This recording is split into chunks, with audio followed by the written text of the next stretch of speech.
মানে কি চৰিত্ৰ যেন উপস্থাপন যদিও কৰি থৈছে কিন্তু প্ৰকৃতাৰ্থত নাৰদ মানে হ'ল নাৰায়ণৰ মুখপত্ৰ।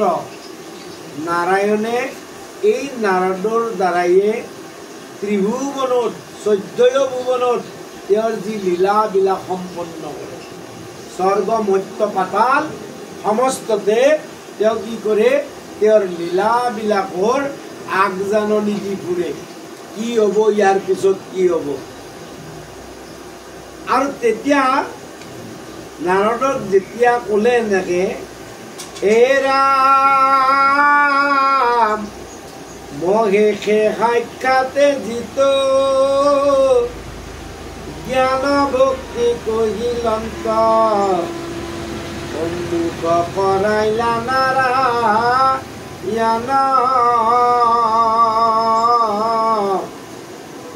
বহুকাল বহুতৰে বিষয় ভুলটিয়া গৰি সকলে আমাৰ ভৈল চন্ন।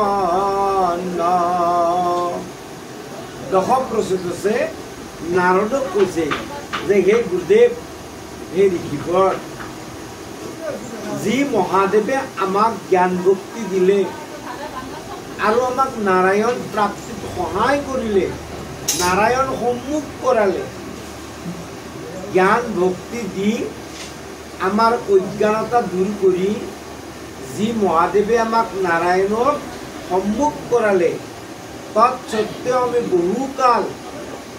বহুকাল বিষয় ভোগ কৰি এতিয়া আমাৰ গৃহ বিষয় এইবিলাক চব এৰি আহিছোঁ কিহৰ কাৰণে?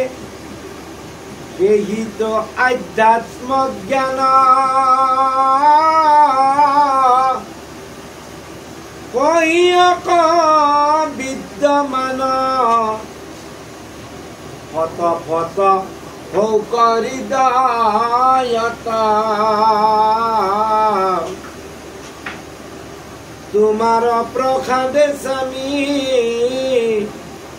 আৰু বাৰ জানো আমি হৈ আপোনাৰ যেন থান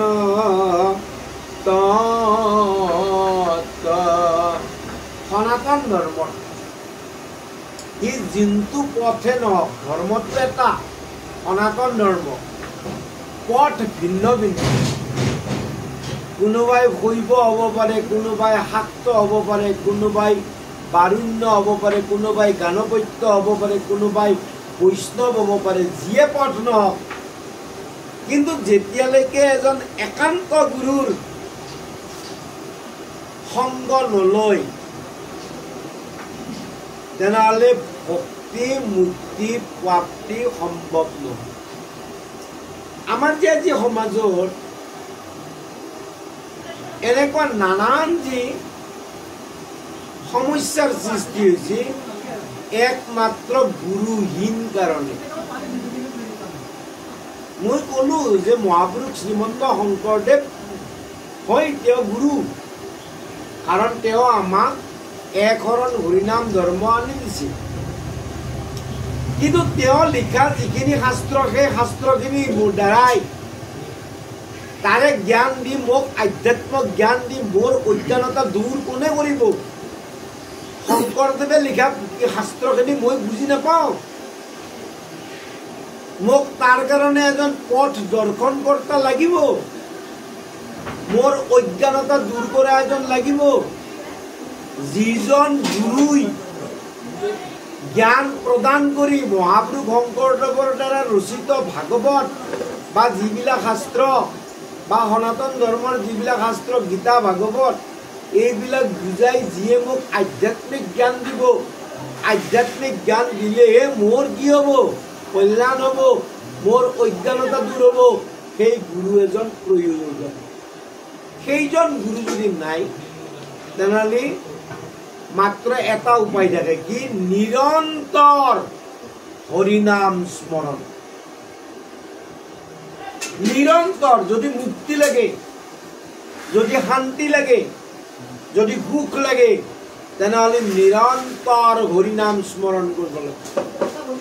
তেতিয়া কি হ'ব নিৰন্তৰ হৰিনাম শ্ৰৱণৰ দ্বাৰাই বোলে তেতিয়া তোমাৰ সন্মুখত আহি তেনে এজন গুৰু উপস্থিত হ'ব যেনেকে পৰীক্ষিতৰ সন্মুখত শুকদেৱ আহি পৰিছে এই নাৰদক মাতা নাই দশপ্ৰচেতসে নাৰদে নিজে আহিছে কিয় দশপ্ৰচেতসৰ যিটো ধ্যান যি সমাধি যি ঈশ্বৰক ভজন কৰাৰ কাৰণে একনিষ্ঠতা তাৰ কাৰণে আহিছে আৰু সেইকাৰণে তেওঁলোকে কৈছে সেই গুৰুদেৱ হে ঋষিবৰ আমাক সেই আধ্যাত্মিক জ্ঞান প্ৰদান কৰা যিটো কৰিলে আমাৰ হৃদয়ত ফটফটীয়া হ'ব কি ফটফটীয়া হ'ব আৰু তোমাৰ প্ৰসাদত যেন আমি কি পাওঁ তত্ত্ব তত্ত্ব মানে কি এটা তত্ত্ব বহু তত্ত্ব নহয় তত্ত্ব এটাই আৰু সেই তত্ত্বটো হৈছে ঈশ্বৰ তত্ত্ব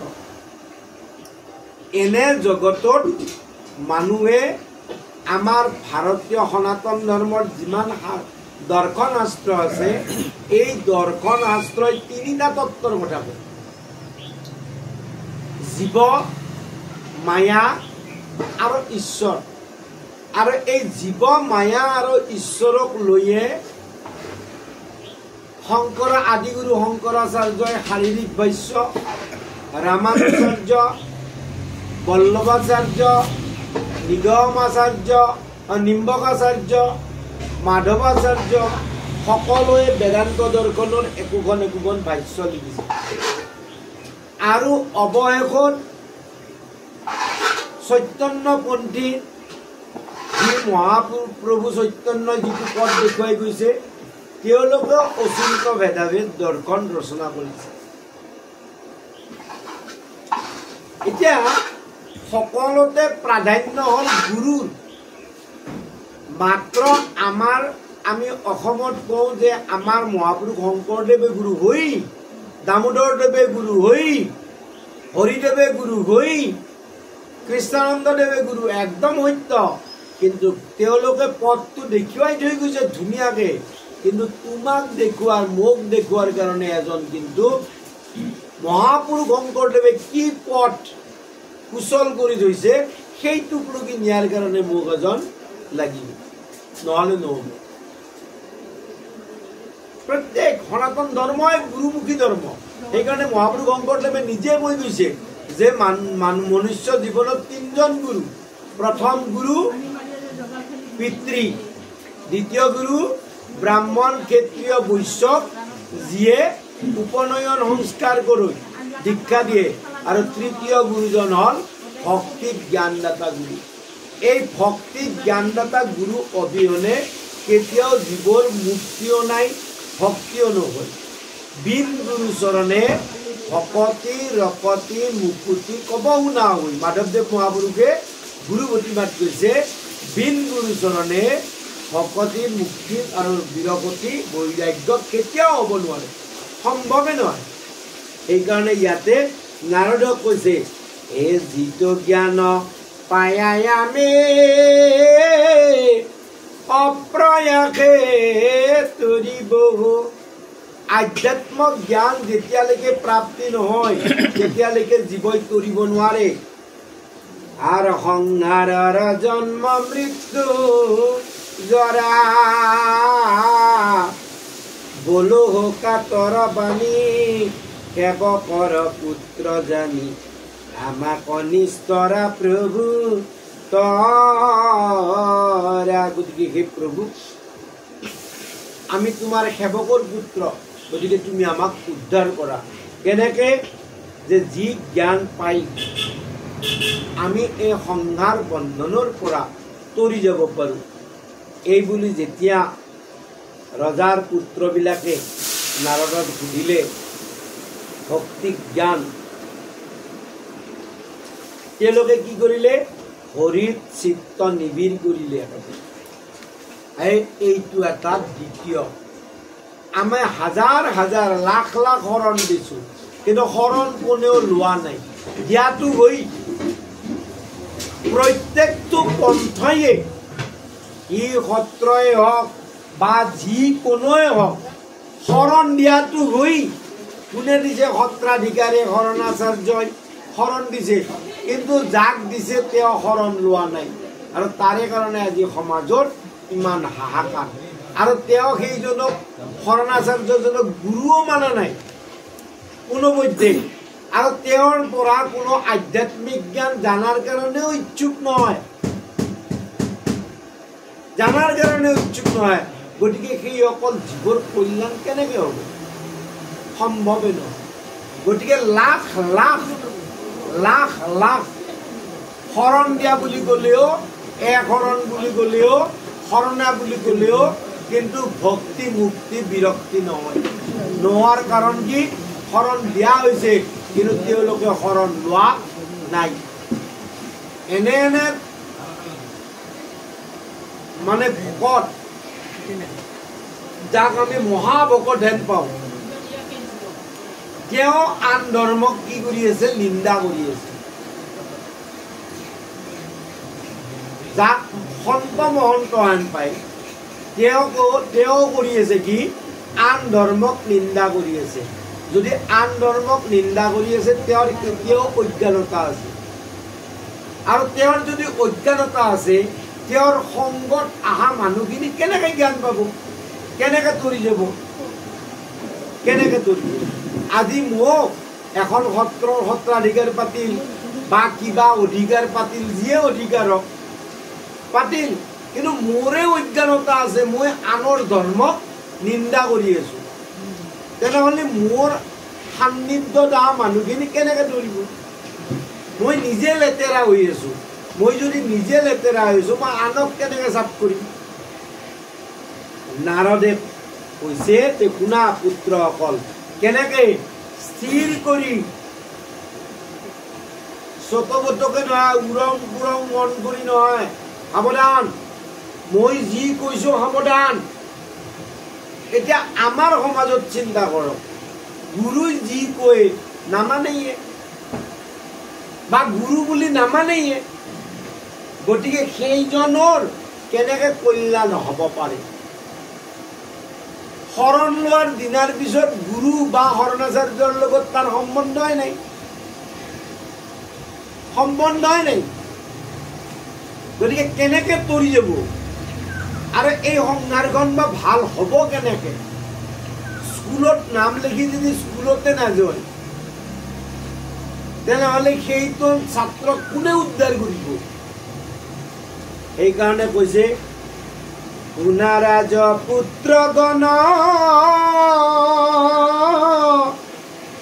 স্থিৰ কৰি প্ৰাণ মন, মোহৰ বচন হাৰ হাৰ, সঞ্জয় বিষয় মিছা, হৰিতনা হিকে ইচ্ছা, জানা বৃথা জন্ম কৰ্ম তাৰ।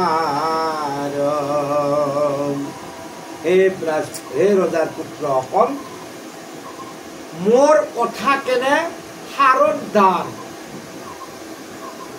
মই যে তোমালোকৰ আগত কওঁ, ই সমস্ত শাস্ত্ৰৰ সাৰ উদ্ধাৰ কৰি মই তোমালোকক কম।